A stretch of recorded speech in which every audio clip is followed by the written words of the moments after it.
Kinin a également une relation étroite avec le Kessa. En fait, il y a plusieurs noms pour décrire le Kinin. Et il y en a un qui dit c'est comme de tisser une toile, ça ressemble au tissage à l'ancienne. Donc tisser la trame d'une toile.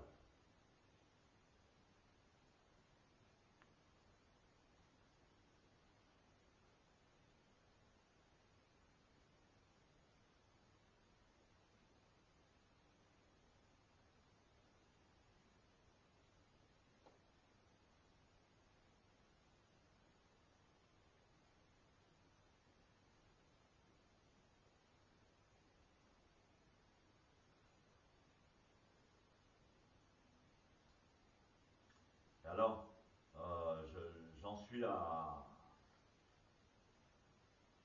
commenter un enseignement sur le Kessa parce que j'étais en train de commenter la Prajnaparamita et je suis arrivé à un moment où Mahakashapa, qui était le premier patriarche, le premier successeur du Bouddha, transmet le Dharma à Ananda, qui va être le deuxième patriarche. Et à partir de la mort du Bouddha, Ananda a suivi Mahakashapa comme secrétaire pendant 20 ans. Et sans cesse, il lui a posé la question, il lui demandait tout le temps, mais est-ce que le Bouddha t'a transmis quelque chose en particulier, quelque chose d'autre en dehors du Kessa? Parce que vous savez que lorsque le Bouddha a transmis le Dharma à Mahakashapa, en fait, il lui a transmis son Kessa.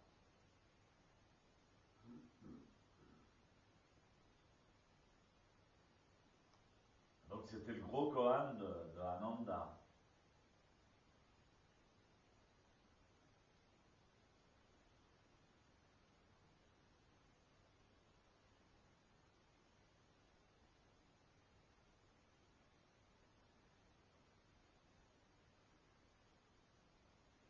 Et donc, il y a très peu d'écoles, il n'y en a même qu'une. Il y a seulement une école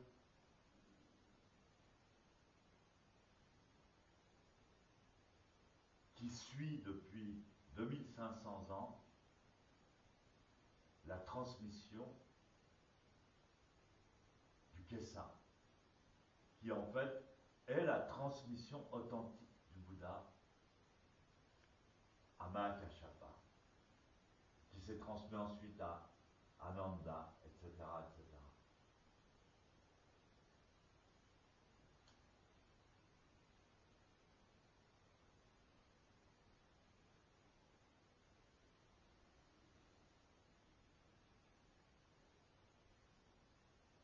Donc c'est très important de comprendre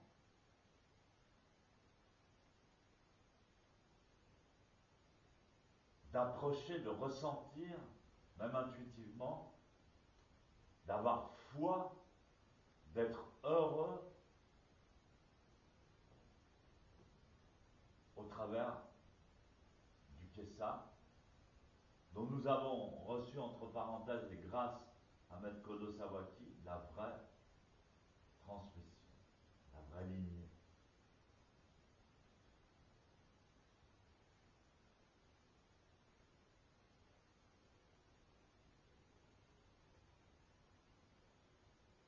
Et même au Japon, quasiment personne ne s'intéresse ni ne connaît véritablement le Kessa. Même les gens de Eiji et tout ça, ils ne connaissent pas le Kessa, ils portent des Kessa erronés et ils ne connaissent pas véritablement la tradition. Et même au Japon, celui qui a véritablement étudié la tradition du Kessa C'était Maître Menzan qui n'était pas un moine soto zen.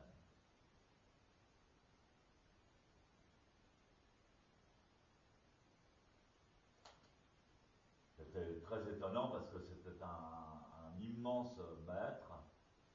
Et Kodo Sawaki l'admirait totalement et disait Menzan, véritablement c'est mon maître. Et c'était un moine Shingon, avec la particularité qu'il avait compris le zazen, il pratiquait tout le temps zazen, et qu'il a transmis il avait compris l'importance de la vraie transmission du Kessa, et c'est lui qui en a perpétué la tradition exacte au Japon. Et donc Maître Kodo Sawaki a découvert ça et a profondément étudié toute sa vie et approfondi sur cette tradition du Kessa. Donc cette tradition du Kessa nous a été transmise par Maître Deshimaru par la suite. Donc c'est une chance, c'est comme de gagner au loto, quoi. C'est une chance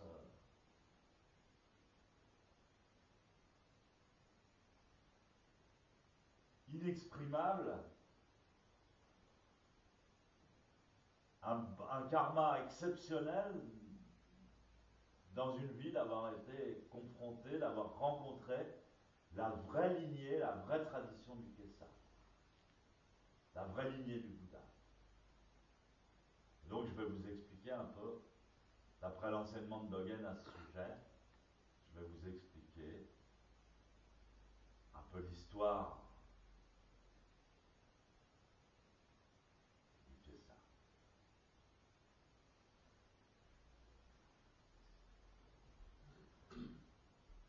Gardez la tête bien droite, la racine du pouce sous le sternum,